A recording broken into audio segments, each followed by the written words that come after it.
If you vote for Biden, he will surrender your jobs to China. He will surrender your future to the virus. I'm moving heaven and earth to safeguard our seniors from the China virus. This election is a simple choice. If Biden wins, China wins, all these other countries win, we get ripped off by everybody. China unleashed the virus onto the world, and only a Trump administration will hold them accountable.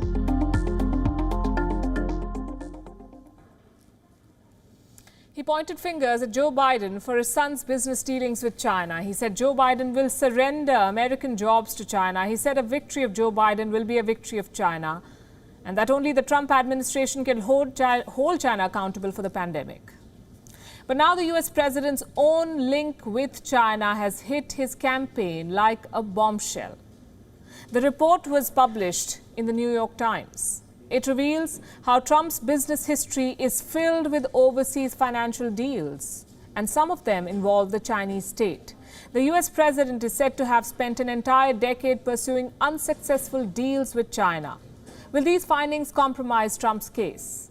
Or is this another flash in the pan? Let's examine the case. What is the charge against Donald Trump? The first big revelation: Donald Trump maintains bank accounts in 3 foreign countries: Britain, Ireland, and China. Is this a problem?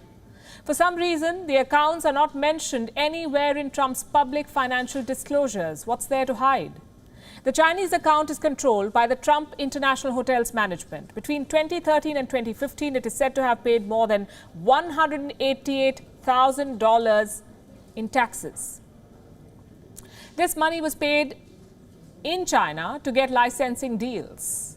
Mr. Alan Garton is a lawyer for the Trump Organization. He said the company opened an account with a Chinese bank which had offices in the US to pay local taxes. Which Chinese bank is this? Trump's team has refused to reveal the name. But here's something else that's interesting. Until January last year, 2019, China's biggest state-controlled bank had rented 3 floors in Trump Towers. This was the Industrial and Commercial Bank of China. So is this the bank where Donald Trump has an account? There's no clarity over this. Let's tell you about the second big revelation. Donald Trump has long sought a licensing deal in China, and the efforts are said to go back as far back as 2006.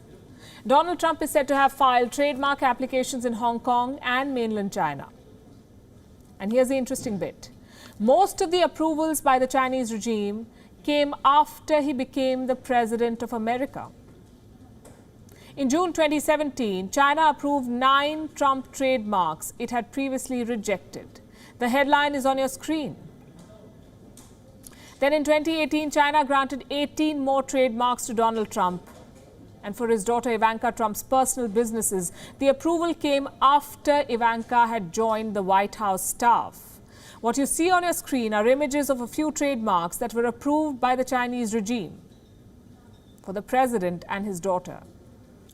Besides these 2 big revelations, there are a number of others that tell you how Donald Trump has always maintained close business ties with China.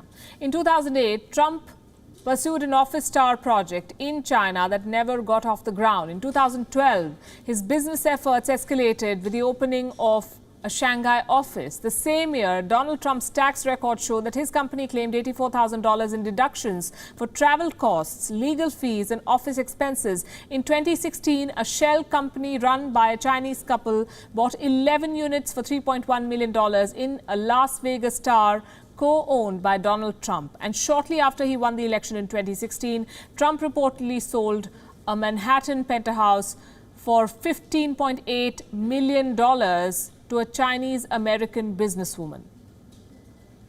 Now, here's the thing. China is one of the biggest issues in the 2020 presidential election. From the trade war to constant barbs over the origin of the pandemic, Donald Trump has always portrayed himself as the savior of America and Joe Biden as China's puppet. But these revelations tell you an entirely different story.